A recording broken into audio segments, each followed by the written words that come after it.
¿Ahí se ve el PowerPoint? Sí, se ve, profesor. Perfecto, buenísimo. Bueno, les cuento que ahora estoy detectando que se está grabando por cosas que me han comentado, se ve el marco rojo, así que en este momento estamos grabando. Voy a empezar con la presentación como siempre y bueno, vamos a ir avanzando con la clase, ¿sí? Bueno, buenas tardes, mi nombre es Miguel Peñarrocha, soy profesor en enfermería. Muchos ya me conocen de distintas actividades en la docencia, en las instituciones que trabajo. Algunos han venido aquí también por recomendación de otros compañeros suyos o de gente que conocen, o por las redes sociales también, ¿sí? Estamos avanzando con el curso de farmacología para enfermería. Exactamente nos encontramos en la clase número 4 de la unidad 2. Estamos ahí, ya terminando esta clase, a 2 clases de lo que es la mitad del recorrido. Van pasando los meses, va pasando el tiempo.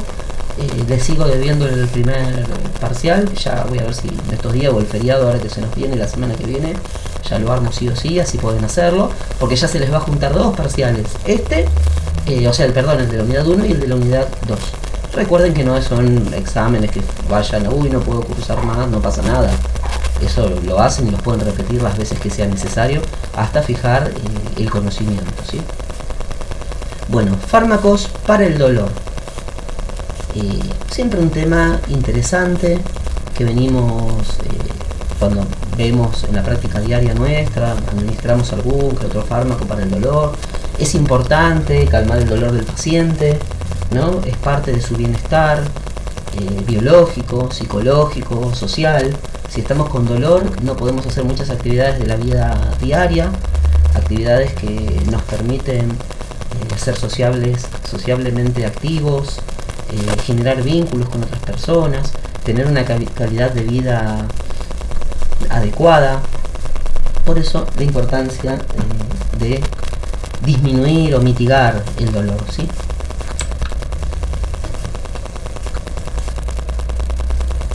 Si en algún momento no se ven los power, me dicen, ¿sí? El dolor, una experiencia compleja, ¿no?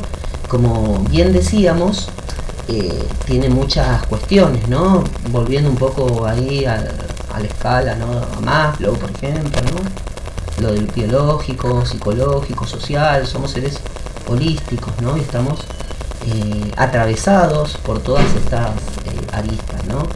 La psicológica, que nos juega un papel importante, ¿no? La parte emocional, la fisiológica, ¿sí? Nos va a dar una calidad de vida mejor el hecho de no tener dolor. Sabemos que hay personas, hay individuos que conviven con el dolor de forma, se puede decir, crónica, ¿sí?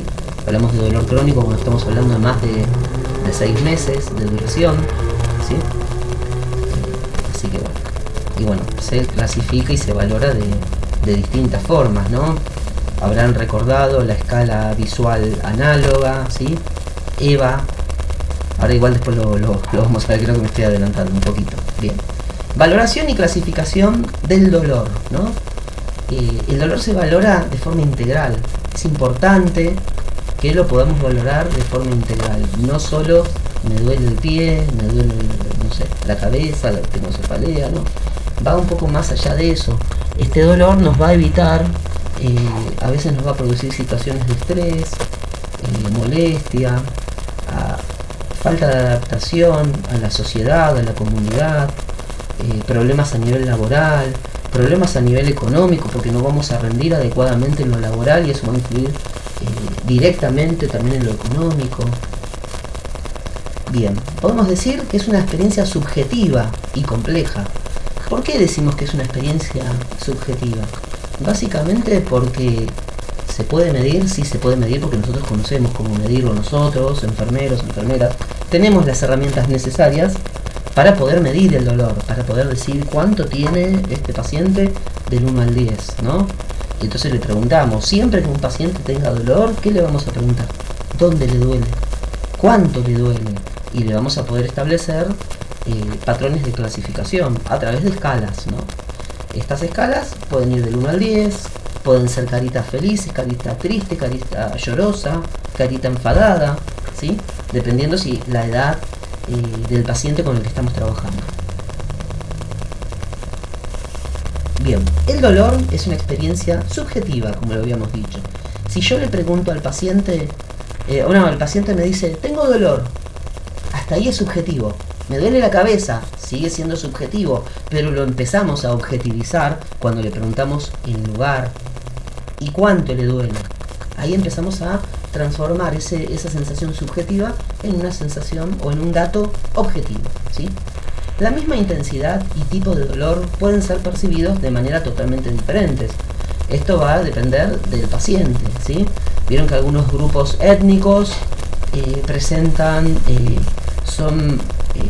dolor de mayor intensidad ante un mismo estímulo, que otras personas que ante un mismo estímulo no van a referir un dolor tan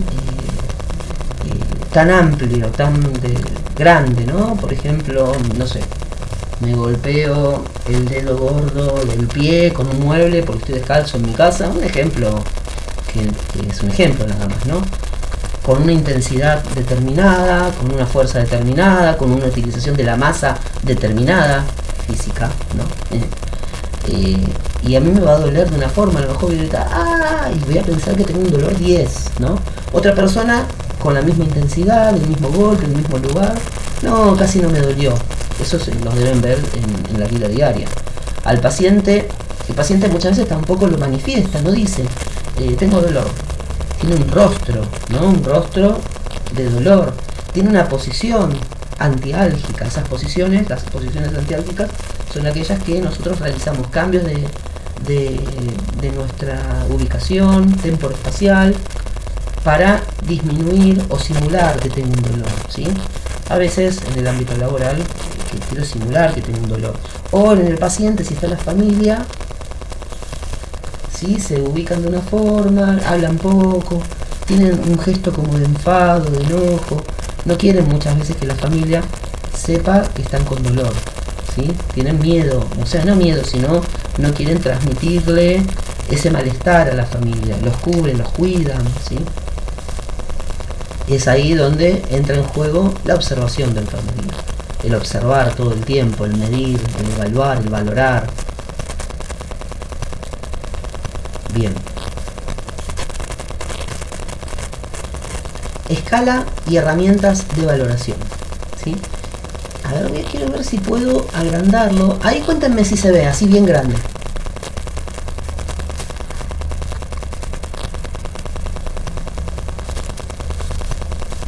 No lo veo, profe, pero porque hice zoom en mi celular. Ah, usted está en el celular, sí, bárbaro. Sí. Bueno, tengo miedo que no se grabe. A ver, esperen que lo voy a poner así mínimo mejor. Por las dudas que no se grabe al estar en pantalla completa. Bueno. Escalas y herramientas de valoración, ¿no? Existen diversas escalas numéricas e instrumentos de reconocimiento que ayudan a los profesionales de la salud, en este caso la enfermería, los enfermeros, enfermeras, a estandarizar la valoración del dolor y medir el progreso del tratamiento, ¿no? El progreso, si yo le pregunté cuánto dolor tiene, me dice tengo 5, le administro un analgésico determinado y a los 40 minutos, 1 hora, 2 horas, me dice que tiene 2, es porque ha ido progresando favorablemente, disminuyendo el dolor. Pero si me dice que ha aumentado en intensidad, tengo que reorganizar mis intervenciones de enfermería, ¿sí?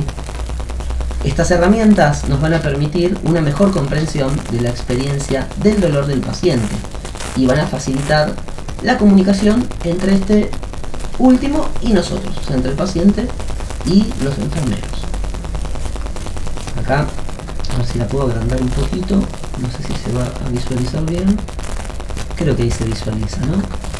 Este es visual análoga, ¿no? Acá no tiene números, fíjense, pero tienen las caritas que estábamos hablando hace un rato, ¿no? Acá una carita súper feliz, acá también, y acá ya empieza con una molestia, ¿no?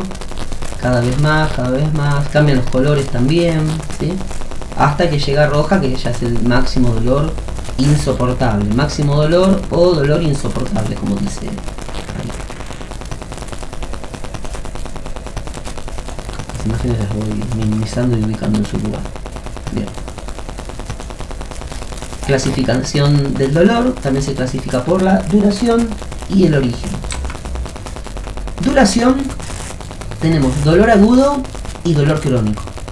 Dolor agudo es un dolor intenso que se presenta durante un periodo definido, generalmente asociado a una lesión o enfermedad aguda.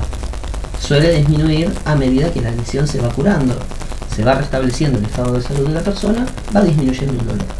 Por otro lado tenemos el dolor crónico. Es un dolor que persiste durante más de 6 meses.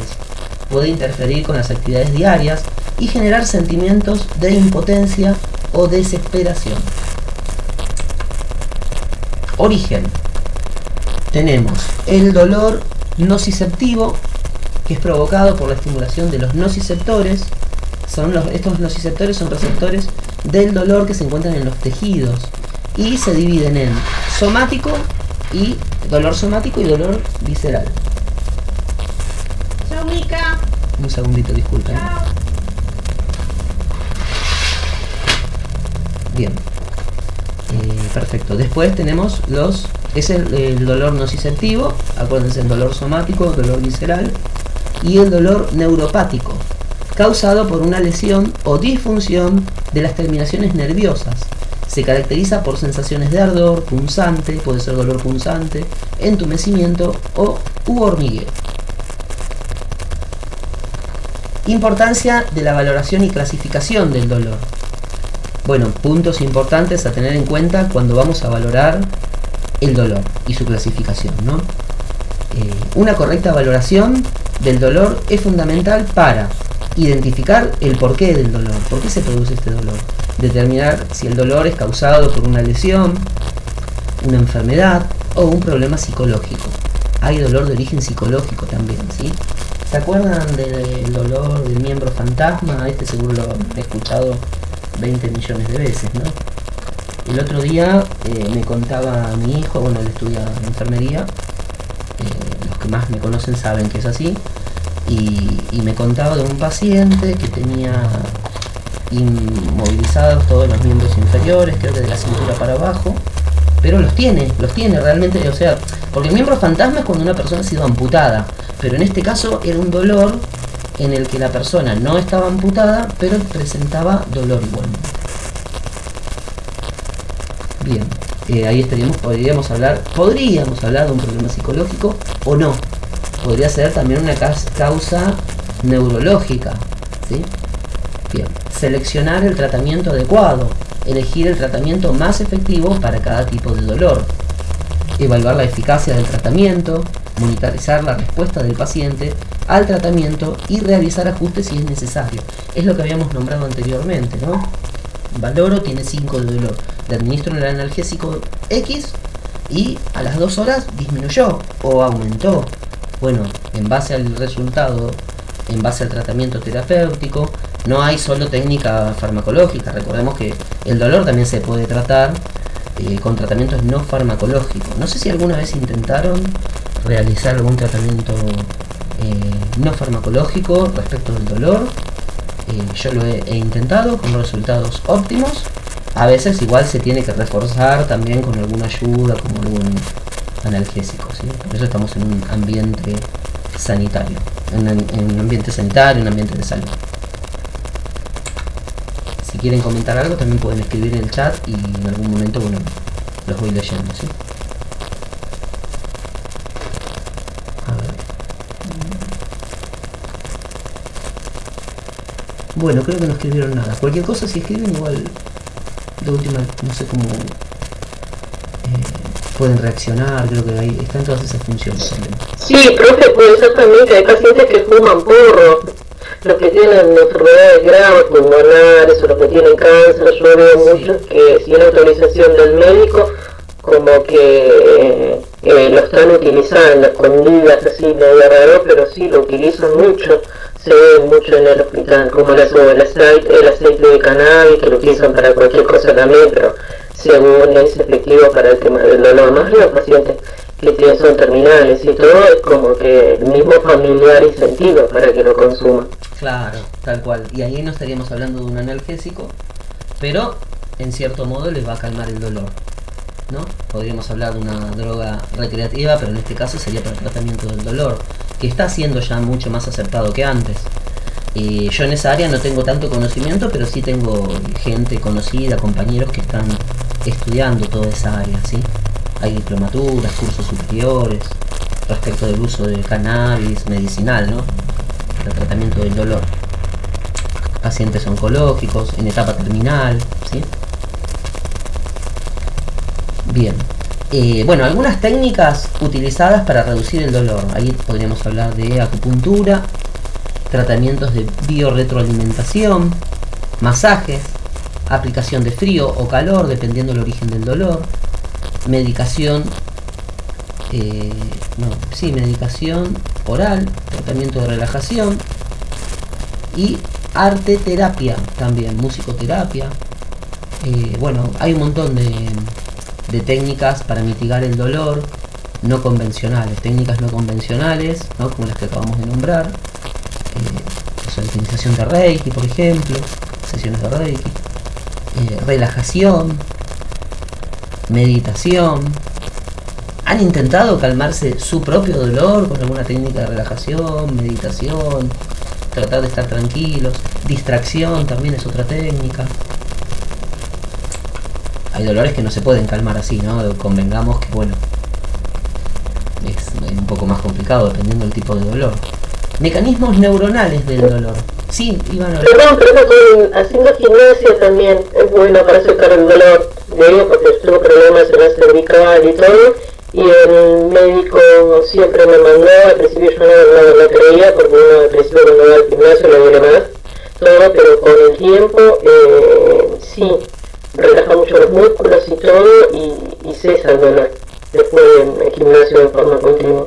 Bueno, bien, sí, eso que usted dice me viene anillo al dedo para recordar un poco mis dolores, como dolor de cintura, rodilla, y hace un tiempito había empezado a hacer el gimnasio y noté que empezó a disminuir todos esos dolores, que es increíble, ¿no? Porque bueno, el cuerpo va generando también esa resistencia al dolor, ¿no?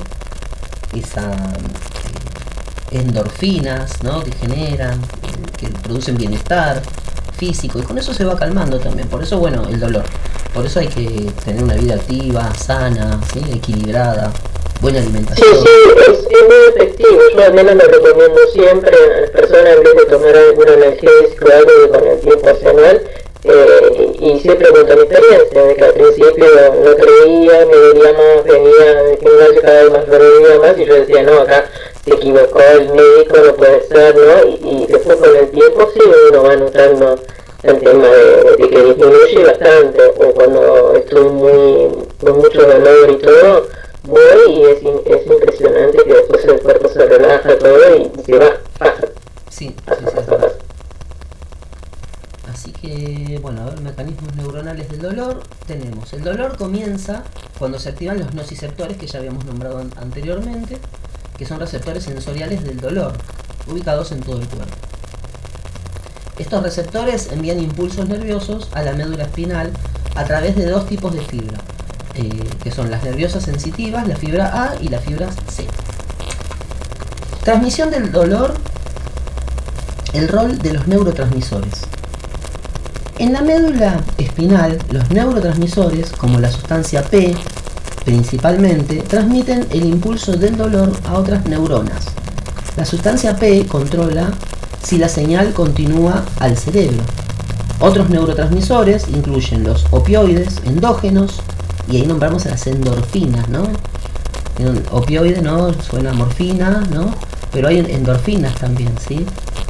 Bueno, encefalinas, ¿no? Que estos modifican la señal.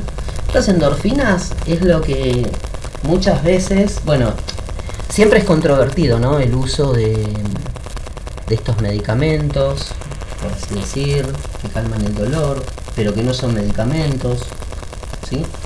Entonces cuando administramos, ahora no me viene a la mente la palabra, a ver si ustedes se acuerdan, doy un medicamento que no es un medicamento, diciéndole, esto es para el dolor de cabeza, diciéndole, es para la cefalea, ¿no? Y no es placebo, la palabra es placebo, no sé si se le acordaba. Y entonces le calma el dolor al paciente, dice, y entonces uno ignorantemente piensa, dice, me estaba mintiendo, no tenía dolor el paciente, ¿no? No sé si les pasó eso, o lo pensaron en algún momento. Resulta que sí tenía dolor, pero a la administración del placebo, el cuerpo reacciona diciendo, me están administrando, el cuerpo dice, o el sistema nervioso, ¿no? Periférico, sensitivo, estas vías que acabamos de nombrar, nos describen, nos dicen, nos envían el impulso, la señal de que estoy recibiendo un analgésico. Y eso produce, colabora en la producción de las endorfinas, logrando la disminución del dolor.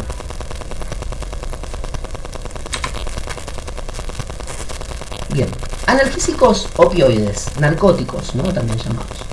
Los analgésicos son medicamentos que se utilizan para aliviar el dolor. Las dos categorías básicas de analgésicos son los opioides y los no opioides. Esto es una clasificación muy general, ¿no? Un analgésico opioide es una sustancia natural o sintética similar a la morfina, responsable de la reducción del dolor agudo. Los opioides son sustancias narcóticas, lo que significa que producen adormecimiento o síntomas similares a la obnubilación.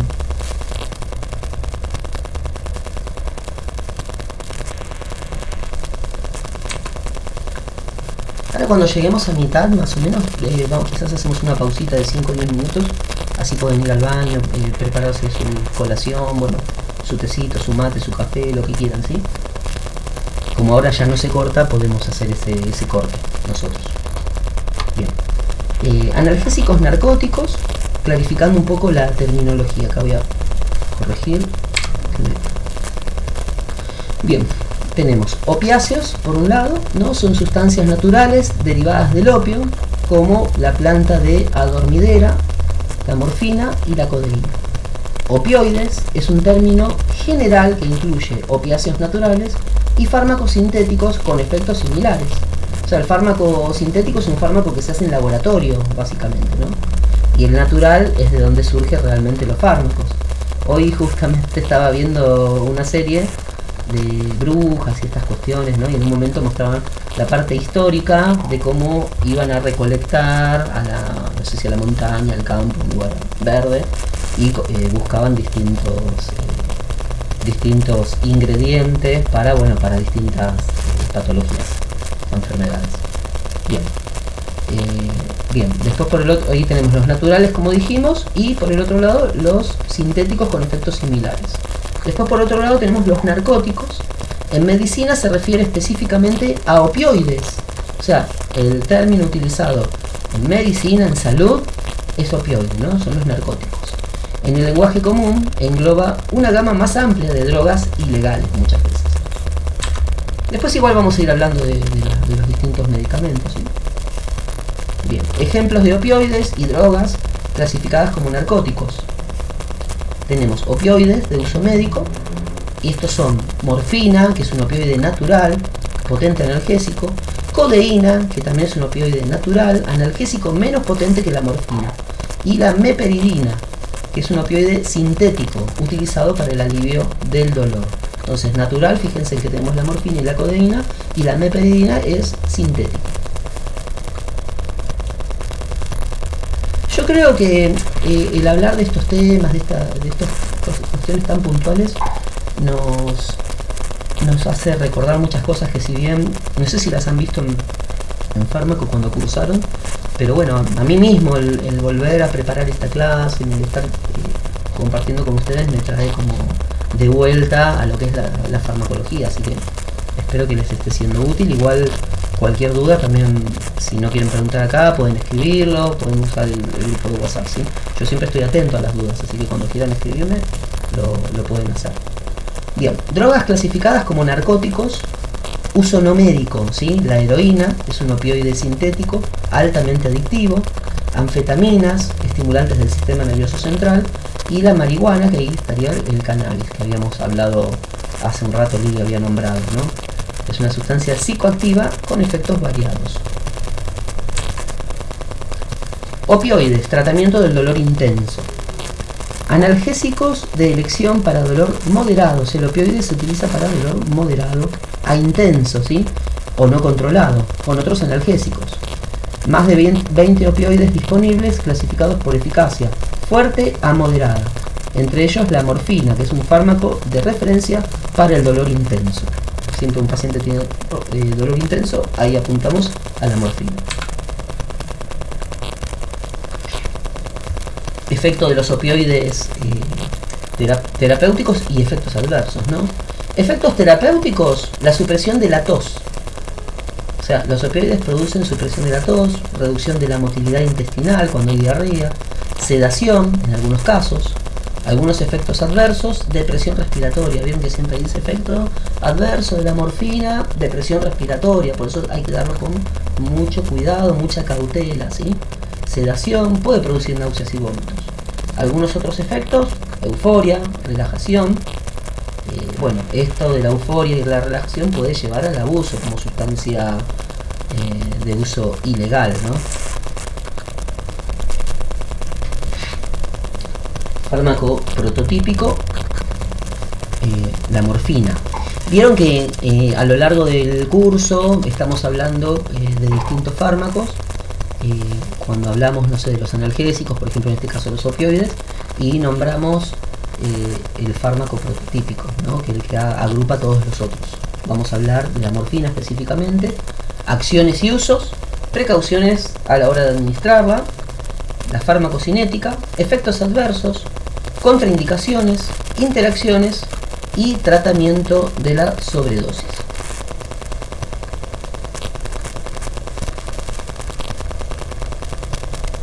Bien, acciones y usos. La morfina se une a receptores mu y kappa para producir una analgesia profunda. Eso de los receptores, ¿se acuerdan que? A ver si... acá no sé cómo dibujar. En el otro programa sí sabía cómo dibujar. Bueno, eso voy a tener que estudiarlo. Lo voy a estudiar en otro momento. Pero bueno, es como si fuera este circulito que puede ser un receptor y viene este medio círculo, ¿no? Porque está en la célula y viene con esta formita. O sea, este es el receptor. Y viene el medicamento con esta formita que se va a acoplar ahí. Eso es cuando hablamos de receptores, ¿sí? Produce euforia, constricción de las pupilas y estimulación del músculo cardíaco. Su uso para el alivio sintomático del dolor agudo y crónico intenso cuando ha fallado los analgésicos no opioides. Primero trabajamos con los analgésicos no opioides y después pasamos a los opioides. También se utiliza como medicación preanestésica para aliviar la disnea asociado con insuficiencia cardíaca y el edema pulmonar en caso de dolor torácico agudo asociado a infarto de miocardio. Precauciones a la hora de administrarlo. La solución oral puede administrarse por vía sublingual. La morfina produce vasodilatación periférica que puede dar lugar a hipotensión. Es categoría D para las gestantes, es decir, que va a producir alteraciones a nivel embrionario y fetal en cuanto al crecimiento y desarrollo. Farmacocinética. Inicio de acción a los 60 minutos. Pico de acción a los 6 minutos la vía oral. Pico de acción 6 minutos. Vía oral 20 a 60 minutos. ¿Sí? Y por vía rectal 50 a 90 minutos. Por vía subcutánea 30 a 60 minutos. Y intramuscular 20 minutos. Vida media 2 a 3 horas. Y duración del efecto hasta 7 horas. Ya va a estar disminuido el efecto, pero bueno, puede producir efecto hasta 7 horas. Bien, la morfina puede producir disforia. La disforia es nerviosismo, depresión, ansiedad. Bueno, puede producir alucinaciones, náuseas, estreñimiento, mareos y sensación de picor. Una sobredosis puede producir depresión respiratoria grave o incluso parada cardiorrespiratoria. Se desarrolla tolerancia a sus efectos analgésicos. Es decir, cuando hablamos de que se desarrolla tolerancia, estamos diciendo que puede ser que si la usa de forma continua durante un largo periodo de tiempo, un prolongado periodo de tiempo, ya no va a hacer el efecto deseado. Entonces eso va a hacer que requiera más cantidad de medicamentos, fármacos, para lograr el efecto deseado, ¿sí? También se desarrolla tolerancia cruzada entre la morfina y otros opioides, como la heroína, la metadona y la meperidina. La dependencia física y psicológica se desarrolla cuando se toman dosis altas durante tiempos prolongados, que es lo que habíamos dicho anteriormente. Va a producir dependencia física, es decir, que el cuerpo se lo va a pedir y la mente se lo va a pedir también.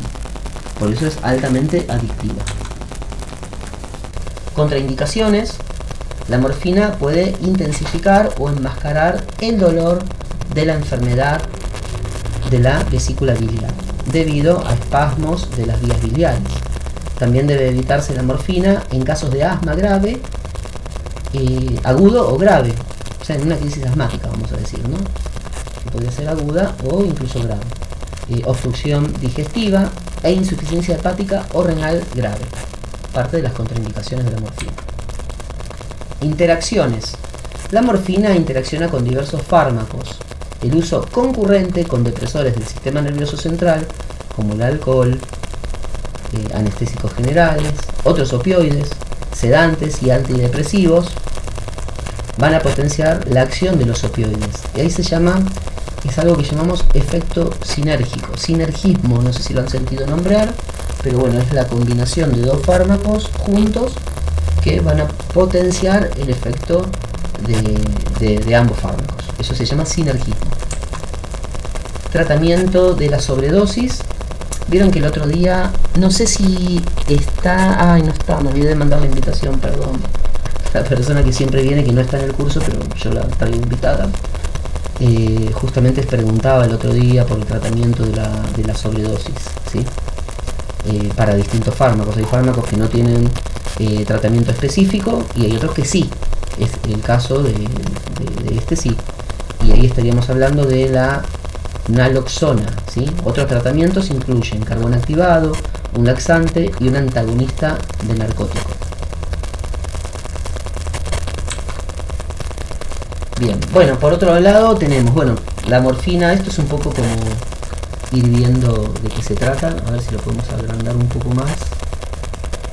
Profe, perdón, una consulta. Con el tema de la morfina, yo tenía un paciente que en su momento fue adicto, ¿no? Bueno, y ahora había empezado a tener problemas de salud y todo, no le podían operar de la próstata por un tema cardiológico que tenía y todo, y le estaban dando ya tramadol, no le hacía efecto, todo, y él me manifestaba de que al no hacer efecto más el tramadol y todo, el médico le había sugerido con el tema de la morfina, y él tenía miedo de volver a ser a la adicción de vuelta del coso. ¿Puede suceder eso? Él fue adicto, ¿no?, a la morfina, pero vamos a decir que se recuperó, dejó de tomarla y bueno, y empezó como a disminuir esa necesidad psicológica. Y ahí fíjense en que le quedó esa necesidad, esa psicológica. No lo está diciendo directamente, pero le quedó el temor. Ahí hay que hacer educación, porque no necesariamente porque empieza a tomar morfina va a volver a ser adicto a la misma. ¿Por qué? Porque va a empezar con dosis bajas y de forma gradual, y lo puede combinar con otros analgésicos para que no llegue al nivel de adicción. Y ahí, bueno, va a combinar distintas técnicas como las que venimos hablando, farmacológicas, no farmacológicas, ¿sí? Pero bueno, si el médico se lo va a indicar, puede probar con otro analgésico y ver qué pasa, ¿sí? También. ¿Quedó o más o menos? Sí, perfecto. Bien, morfina, ¿no?, como analgésico. Tenemos por un lado la morfina inyectable y por otro lado la morfina oral, ¿sí? Bien, mecanismos de acción. Son agonistas de opioides de los receptores. Bueno, hay varios receptores. Activando los receptores y los receptores supraespinales, ¿no? Se indica para el dolor agudo. Algunos efectos adversos pueden ser reacciones, o sea, hipersensibilidad, leucopenia, trombocitopenia, anemia hemolítica. Contraindicaciones: hipersensibilidad al fármaco. A ver si lo disminuyo para que quede como está. Ahí está. Y después la vía oral es aproximadamente lo mismo. Consideraciones de enfermería. La función del profesional de enfermería en el tratamiento con opioides implica el control cuidadoso del estado del paciente, proporcionar duración relacionada con el tratamiento, educación, perdón, relacionada con el tratamiento, es lo que habíamos dicho hace un rato, ¿no? Hacer educación con el paciente respecto de el uso de la morfina, de los opioides, ¿no? Cuánto tiempo lo va a usar, en qué horario, tratar de respetar ese horario, ¿sí? Y explicarle esta cuestión de que no porque empiece a tomar de nuevo va a producir, o que tome esta medicación va a producir inmediatamente un efecto adictivo, ¿sí? Bien, realizar una valoración inicial para determinar la presencia o antecedentes de trastornos respiratorios graves, aumento de la presión intracraneal, crisis comiciales, que ya lo habíamos visto en la clase anterior, y enfermedad hepática o renal. Bien, la educación del paciente en lo que respecta a los opioides incluirá los objetivos del tratamiento, el porqué del tratamiento, por qué es necesaria la administración de estos medicamentos, las razones para obtener datos iniciales, como las constantes vitales, la existencia de trastornos renales, respiratorios, ¿sí? Y contarle también, explicarle cuáles son los efectos secundarios que se pueden producir tras la administración de los mismos. Seguridad del paciente, ¿no? Instrucción clave. No tomar otros fármacos de prescripción facultativa sin receta médica, como fitoterapia, vitaminas, minerales, ¿no? Tiene que ser notificado al médico por las interacciones que puedan llegar a tener. Mantener todas las citas programadas para pruebas de la función hepática, ¿sí? Si hay alteraciones de la función hepática estaría contraindicada la morfina, o producir alteraciones y ahí habría que ajustar la dosis. Notificar inmediatamente la aparición de náuseas, vómitos, diarrea, exantema, color amarillo de la piel, ahí estaríamos hablando de falla hepática, ¿no? Dolor abdominal. Informar inmediatamente cualquier actividad comicial y notificar a los profesionales sanitarios si está aliviándose el dolor adecuadamente o no. Bien, antagonista de los opioides. Los antagonistas de opioides bloquean la actividad opioide. Se usan para revertir los síntomas de la toxicidad. Y, bueno, algunos de los síntomas, ¿no? La depresión respiratoria, más importante o muy importante, la sedación también, porque pone en riesgo la vida de la persona. Farmacoterapia con antagonistas de opioides. Puede observarse sobredosis de opioides como resultado de un tratamiento analgésico demasiado agresivo o del consumo de drogas. Sobredosis de opioides, a veces el médico indica de una forma y el paciente toma más de la cuenta porque está con dolor, no llega a cumplir el tiempo de analgesia y vuelve a tomar porque empezó con alguna molestia, ¿sí? Bien, consideraciones a tener en cuenta como enfermeros: monitorizar el estado del paciente, la educación al paciente sobre el tratamiento, administración de antagonistas si la frecuencia respiratoria es menor a 10 respiraciones por minuto, tener disponible equipo de reanimación. Bueno, vamos a otro fármaco. Este era el antagonista de los opioides, ¿no? La naloxona, ¿sí? Antagonista de opioides. Vamos a hablar de acciones y usos, precauciones de administración, farmacocinética, efectos adversos, contraindicaciones, interacciones y tratamiento de la sobredosis. Consulta, ¿quieren tomarse 5 minutitos para ir al baño e irnos a calentar el agua o algo? ¿O seguimos?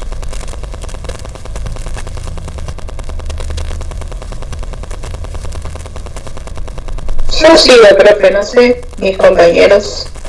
Bárbaro. Listo, si nadie dice nada, continuamos. Ahora ya me veo que después cuando corte esto me encuentro con un montón de mensajes porque no veo dónde salen los mensajes y no quiero sacar la presentación por si dejo de compartir o algo. Pero bueno, no importa. Cualquier cosa escriban en el WhatsApp y yo los leo porque tengo el celular al lado, ¿sí? Si ven que no se escriben mensajes acá. Igual si alguien me puede hacer el favor de escribir algún mensajito, hola, cualquier cosa, en el chat de la aplicación, mejor. Así yo después lo veo o me doy cuenta si entra el mensaje o no. Pero una cuestión de práctica nada más. Y si es algo muy importante, de última, y ven que no llegó, no lo leo, lo escriben en el WhatsApp. Bien, acciones y usos. La naloxona es un antagonista de opioides puro que bloquea los receptores mu y kappa. Se usa para revertir completamente o parcialmente los efectos de los opioides en situaciones de sospecha de una sobredosis aguda de opioides, como hay una sedación, cuando hay por ejemplo una sedación muy excesiva, ¿sí? Cuando hay disminución de la frecuencia respiratoria, ¿se acuerdan? Por debajo de 10, ¿sí? Porque hay alteración a nivel respiratorio importante, ¿sí? Si se administra por vía intravenosa, empieza a revertir la depresión tanto respiratoria como del sistema nervioso central en cuestión de minutos.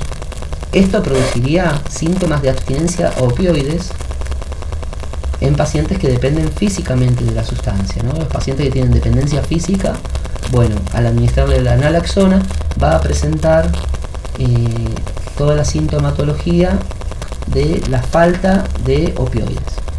¿Se acuerdan cómo se llama eso que acabo de decir? Síndrome de abstinencia, ¿sí? Seguida va a presentar sudoración excesiva, ¿no? Molestia general, agresividad, piel fría. Precauciones de administración. Administre cuando la frecuencia respiratoria sea menor de 10 respiraciones por minuto, ya lo habíamos dicho anteriormente. Mantenga el equipo de reanimación accesible. Categoría C para gestantes. Acuérdense que algunos fármacos, si mal no recuerdo el opioide, es categoría D, que es como la más delicada. Categoría C es un poco menos en cuanto a la parte embrionaria, ¿no? Afectación a nivel embrionario y fetal del crecimiento y el desarrollo del mismo. Farmacocinética. Duración del efecto 60 a 100 minutos. Inicio de acción 1 a 2 minutos si es intravenosa, 2 a 5 minutos intramuscular, 2 a 5 minutos por vía subcutánea. Pico de acción 60 minutos. Cuando hablo de pico de acción es el pico máximo que va a producir el efecto deseado en el paciente. Y semivida 20 a 60 minutos. Vida media, ¿no? Le llamamos nosotros acá. O sea, en la bibliografía decía semivida y lo dejé así, aunque después lo voy modificando con un acuerdo. Efectos adversos. La naloxona por sí sola tiene una toxicidad mínima. Sin embargo, la inversión de los efectos de los opioides puede dar lugar a una pérdida rápida de analgesia, ¿no? Por si el opioide está administrado por un dolor muy intenso en el paciente y yo le doy un antagonista del opioide, que sería la naloxona, voy a disminuir el efecto analgésico del opioide, ¿sí? Por lo tanto, puede haber aumento al tener dolor el paciente, va a haber aumento de la presión arterial, temblores, hiperventilación, náuseas, vómitos, somnolencia, ¿sí? También esto pueden ser signos y síntomas de falta del fármaco, ¿no? Contraindicaciones. La naloxona no debe utilizarse en casos de depresión respiratoria causado por medicamentos no opiáceos. Claro, puede haber una depresión respiratoria por opiáceos, morfina, por ejemplo, ¿no? Entonces, ¿qué hacemos? Naloxona. Puede ser que no es causada por opioides, entonces no se administraría, en ese caso no estaría contraindicado, porque no va a cumplir el efecto deseado en realidad. Interacciones. Bien, las interacciones con otros fármacos incluyen una inversión de los efectos analgésicos de los antagonistas, de los agonistas y antagonistas de opioides. O sea que puede producir los dos efectos. Puede producir sinergismo o puede disminuir el efecto, dependiendo del fármaco, ¿no? Tratamiento de la sobredosis, porque puede haber también sobredosis en la naloxona. Fíjense en este detalle, yo lo voy a leer, pero ahora lo vamos a analizar, lo vamos a interpretar juntos y lo voy a explicar. La sobredosis por naloxona requiere del uso de oxígeno, líquidos intravenosos, vasopresores y otros medicamentos complementarios cuando esté indicado. Estos tratamientos pueden ser útiles en sobredosis por politerapia, como pentazocina con naloxona. ¿Qué ocurre cuando recibo cualquier fármaco que no tiene antagonista, ¿no? Digo, ¿y cómo soluciono eso? Como hemos ido viendo ya a lo largo del curso, algunos de estos fármacos. Bueno, ahí tengo que actuar con una vía intravenosa, oxígeno, ¿no? Por la cuestión respiratoria, pero la vía intravenosa va a producir aumento de líquido. Ese aumento de líquido en el espacio intravascular va a hacer que se produzca un aumento del ritmo diurético. Al haber un aumento del ritmo diurético se va a producir eliminación del fármaco por la vía urinaria. Eso casi con todos los fármacos, ¿no? Bien, farmacoterapia con AINE, ¿no? Ahí llegamos a los AINES. Los AINES son los fármacos de elección para el dolor leve o moderado. Acuérdense, moderado a severo, opioides. AINES, leve a moderado. Especialmente para el dolor asociado con la inflamación, porque son antiinflamatorios, no esteroides, como lo dice la palabra. Estos fármacos tienen muchas ventajas sobre los opioides. Y ahí tenemos el primero, ¿no? Que siempre está ahí a flor de piel, se ha usado siempre. No sé si se está usando tanto actualmente, pero bueno, en un momento lo usábamos mucho. El ácido acetil salicílico, no voy a nombrar el nombre comercial porque no me paga el laboratorio, así que no lo voy a nombrar. Sí, ustedes ya lo conocen igual. Bien, el ácido acetil salicílico y el ibuprofeno se obtienen sin receta médica y son económicos. Los AINES tienen actividad antipirética y antiinflamatoria, así como propiedades analgésicas. Este sí voy a tratar de agrandarlo porque no se ve muy bien. Voy a ver si lo puedo. Cuéntenme si se ven, los que tienen compu, los que están usando compu sobre todo. Quizás los que tienen celular no lo llegan a ver o tienen que hacerle zoom.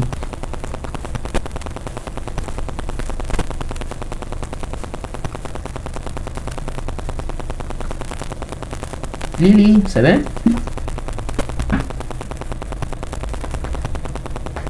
Yo que le hago zoom, profe, se ve como todo borroso. Ah, que Janina, ¿no? ¿O quién habló? No, Agus, pero igual estoy en celu. Ah, claro, en el celu a lo mejor es complicado. Bueno, igual después les... No, no se ve, profe. Ah, que no acaba. Bueno. A ver, voy a minimizarlo entonces. Y veo como... si yo lo puedo leer también. Bueno, igual se los cuento y ahora lo minimizo. Por más que no se vea, no importa. Después lo vuelvo a poner chiquito, porque si no yo tampoco lo veo. Bueno, tenemos como AINES, ¿no? Analgésicos no opioides. Acuérdense, paracetamol, ese es muy habitual. Después hay otros que no los voy a nombrar porque no son de uso muy habitual, pero están ahí, después lo van a poder ver en el PDF, ¿sí? Paracetamol, el diclofenac y el ibuprofeno. Hay otros ahí, yo no los conozco, no los usé nunca, por eso no se los, o sea, están en el texto, se los voy a compartir, pero no los voy a nombrar acá, ¿sí? Paracetamol tenemos dosis de administración, ¿no? En el adulto, ¿no? 235 a 650 miligramos cada 4 a 6 horas. Y puede producir como efectos adversos hepatotoxicidad en pacientes alcohólicos, ¿sí? Como hepático, insuficiencia renal puede producir. Miren las cosas que puede producir el paracetamol y uno lo toma como si nada, ¿no? Uy, me duele la cabeza, pum, paracetamol. ¿O no? ¿A quién no lo hace? Que tire la primera piedra el que nunca lo hizo. Así que, bueno, después tenemos, el diclofenac, vía oral, 50 miligramos, 2 a 4 veces al día. La dosis máxima es 200 miligramos día. Esto puede ir como, digo yo, como una pregunta para uno de los exámenes parciales o finales, ¿no? ¿Cuál es la dosis máxima del, voy a hablar de los específicos que estoy nombrando, no de todos, del diclofenac por día? Entonces van a decir tantos miligramos. Y así sucesivamente. Y después, bueno, el ibuprofeno, que es 400 miligramos, 3 o 4 veces al día. Efectos adversos, vómitos, estreñimiento, diarrea. No dije del diclofenac, anemia plásica. Miren lo grave del diclofenac. Por eso ahora estoy recordando, no me acordaba, pero ahora lo traigo al conocimiento que estaba ya guardado. No se administra en paciente oncohematológico. Trabajé un tiempo en trasplante de médula con paciente oncohematológico y estaba prohibido, contraindicadísimo, porque produce anemia aplásica. Sobre ya lo que tiene agregado el paciente le agregamos esto. Bueno, úlcera péptica inducida por fármacos, Ahora sí voy a... Ah, este otro también lo voy a tener que leer así. Tenemos, por otro lado, el ácido... Sí. Max, ¿del diclo? ¿Cómo? Volví al diclo. 200 miligramos día. No sé si preguntó eso, porque se cortó, se entrecortó.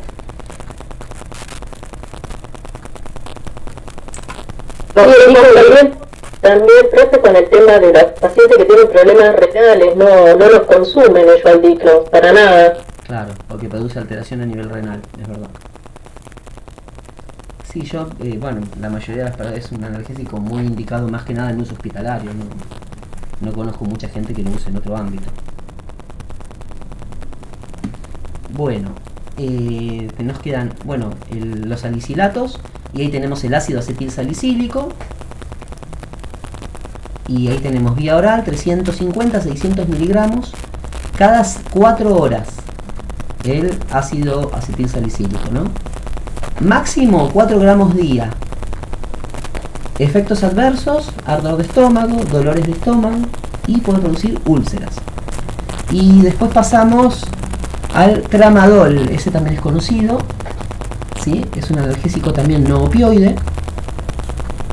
Vía oral 50 a 100 miligramos cada 4 a 6 horas, máximo 400 miligramos día. Puede iniciarse con 25 días y aumentar de 25 días en 25 miligramos cada 3 días, hasta 200 miligramos día como mucho. Efectos adversos: somnolencia, sedación, mareos, vértigo, fatiga y cefalea. Bueno, ahí cuéntenme si se está viendo ese PowerPoint. Es una imagen del cerebro, las vías por donde pasan los medicamentos, aferente, eferente. Este no lo puse más que nada para graficar un poco tantas palabras. Pero cuéntenme si se está viendo. Así sigo pasando. Sí, se ve, profe. Bárbaro, buenísimo. Perfecto. Yo porque no vaya a ser que estoy dando la clase y no se ve. Consideraciones de enfermería. La función del profesional de enfermería en el tratamiento con AINE implica el control cuidadoso del estado del paciente y proporcionar educación relacionada con el tratamiento farmacológico prescrito.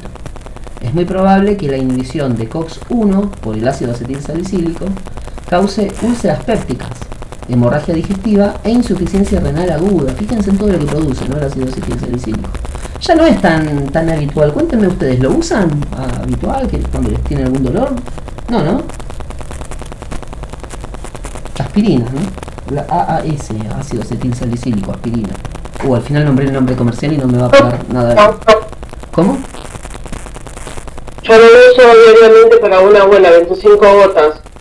Mañana, noche. Mira usted, bueno, se ve que lo usan entonces. Yo no, hace años. Igual estuve trabajando mucho tiempo en pediatría los últimos 15 años de mi vida, así que de mi vida laboral. Así que ahí no se usa directamente. Yo por lo menos nunca lo he usado. Bien, consideraciones, bueno, ya dijimos. Continuamos con las consideraciones de enfermería. El ibuprofeno muestra un efecto... esto ya lo dije, ¿no? También efecto de inhibición del COX-1 menor, por lo que produce menos hemorragia gástrica que el ácido acetil salicílico. Vieron que el ibuprofeno también produce hemorragia, pero es menor efecto, este efecto adverso que es la hemorragia, que el ácido acetil salicílico. Bien. Bueno, sigamos. Fármaco prototípico, ya nos queda un ratito más, ¿sí? Acciones y usos, vamos a hablar del ácido acetil salicílico. También vamos a mencionar acciones y usos, precauciones de administración, farmacocinética, efectos adversos e interacciones. Acciones y usos.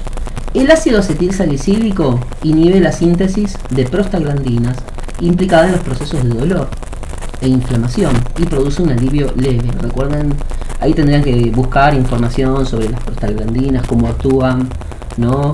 A nivel generación del dolor, ¿no? Que aumentan, producen inflamación, por lo tanto una zona inflamada va a comprimir los nervios. Esto se los estoy resumiendo, ustedes después búsquenlo un poco más detallado si así lo desean, ¿sí? Bueno, inhibe ese efecto, ¿sí? Inhibe la síntesis de prostaglandinas, el ácido acetil salicílico, por lo tanto va a disminuir el dolor, también va a disminuir la fiebre. Tiene efectos limitados sobre los vasos sanguíneos periféricos, pero bueno, puede producir vasodilatación y sudoración. También se ha encontrado que el ácido acetilsalicílico reduce riesgos de cáncer colorectal. Bueno, pero esto es una cosa muy... Habría que leer estudios y cosas que lo comprueben, ¿sí? Por las dudas nunca lo dije. Porque bueno, a veces uno lee cosas o busca información y a veces hay que ver qué estudios hay también actualmente, ¿no? Después, no por esto vamos a empezar a tomar todos esta medicación. Precauciones de administración. La inhibición de la agregación plaquetaria, acuérdense, el ácido acetilsalicílico puede inhibir la agregación plaquetaria, ¿sí? Por el ácido acetilsalicílico es irreversible, ¿sí? Su administración debe interrumpirse una semana antes de una cirugía. Se excreta por orina y afecta las pruebas de glucosa. Y es categoría D para gestantes, es decir, que está totalmente prohibido en mujeres embarazadas. Farmacocinética. Inicio de acción 1 hora. Pico de acción 2 a 4 horas. Vida media 15 a 20 minutos. 2 a 3 horas en dosis bajas. Y más de 20 horas en dosis altas. La duración del efecto hasta 24 horas. Efectos adversos. En dosis altas, el ácido acetilsalicílico puede producir trastornos gástricos y hemorragia, debido a sus efectos antiplaquetarios que ya los habíamos nombrado anteriormente. Si dispone de comprimidos entéricos recubiertos, bueno, para pacientes que experimenten efectos secundarios de tipo digestivo. O sea, si son recubiertos entéricos no se pueden masticar tampoco, ¿sí? Porque tienen que llegar a otro nivel. Vieron que hay pacientes que no pueden tragar comprimidos y los muerden, los mastican, ¿sí? Bueno, y hay que desaconsejar esa práctica. Contraindicaciones: debido a que el ácido acetilsalicílico aumenta el tiempo de hemorragia, no debe administrar a pacientes que estén recibiendo tratamiento anticoagulante, como la warfarina y la heparina, son anticoagulantes. Interacciones: el uso concomitante de fenobarbital, antiácidos y glucocorticoides pueden disminuir los efectos del ácido acetilsalicílico. Puede potenciar también acciones de agentes hipoglucemiantes orales, es decir, que si administran un agente hipoglucemiante oral más el ácido acetilsalicílico, se va a potenciar el efecto, va a producir sinergismo, es decir, que puede producir hipoglucemia grave. Los efectos de los AINES: fármacos úricos, como bueno, beta bloqueantes, probenecid, espironolactona y fármacos sulfa, pueden disminuir cuando se combinan con ácido acetilsalicílico. La insulina, el metotrexano, la fenitoína pueden aumentar sus efectos también, ¿sí? Y bueno, cuando se toma ácido acetilsalicílico con alcohol, esteroides u otros AINES, puede haber riesgo de úlcera gástrica, ¿sí? Porque ya de por sí lesionan el sistema digestivo produciendo úlceras, ¿sí? Y si encima le agregamos otros medicamentos que también producen eso, van a aumentar su efecto. Tratamiento de la sobredosis: ahí estaríamos hablando de carbón activado, ¿sí? Lavado gástrico, laxante o farmacoterapia, debido a síntomas de sobredosis. Estos síntomas pueden ser mareo, somnolencia, dolor abdominal, crisis comicial también.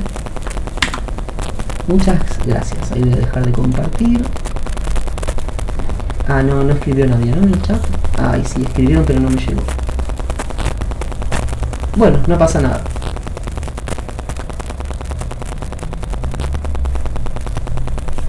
Bueno, ahí activo mi cámara. No, cuando escriben, vieron que estábamos probando y cuando escriben no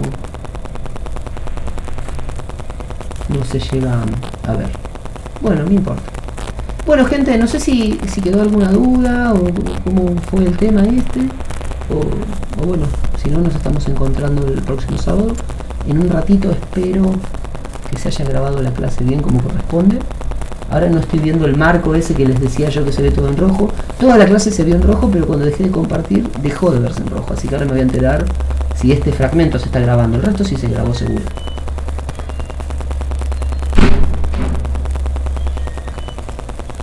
Voy a dejar... Ah, no. Sí. Profe, consulta, la morfina siempre tiene que estar diluida en un vaso, porque por lo general dice vaso de solución fisiológica, una ampolla, o las que vienen oral, los mililitros que te diga el médico. ¿Se puede poner en menos cantidad o no?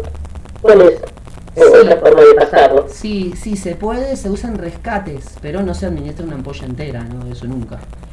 Se diluye la ampolla en 10 centímetros cúbicos de solución fisiológica y se va pasando según la indicación médica. 1 centímetro, 2 centímetros. Eso mayormente lo usamos en pediatría, pero también se usa como rescate.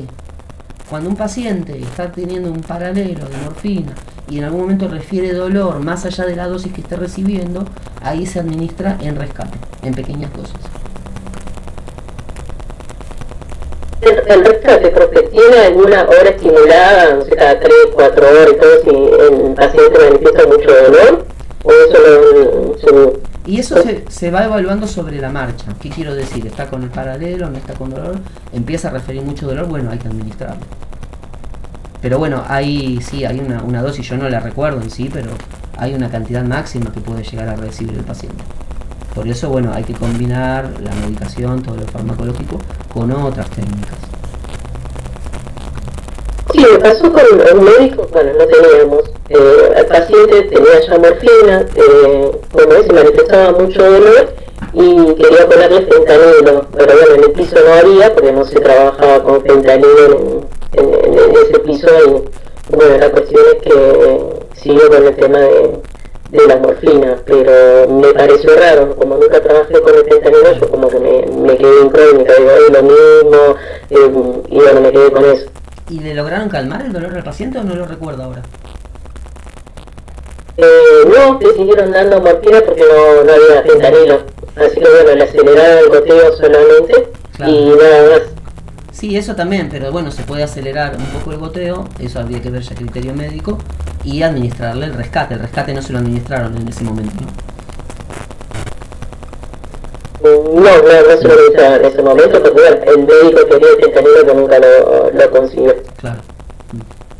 Bueno, el tema es que le calme el dolor al paciente, porque igual también hay médicos y enfermeros especializados en dolor, ¿sí? Que se ocupan de estas cuestiones. Cuando no se puede resolver con la indicación escrita que está, se tiene que recurrir ya al especialista en dolor. Hay especialistas que se dedican al dolor.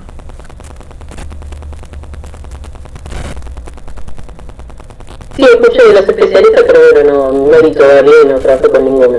Claro. Así que bueno, gente, no sé si tienen alguna otra duda o bueno.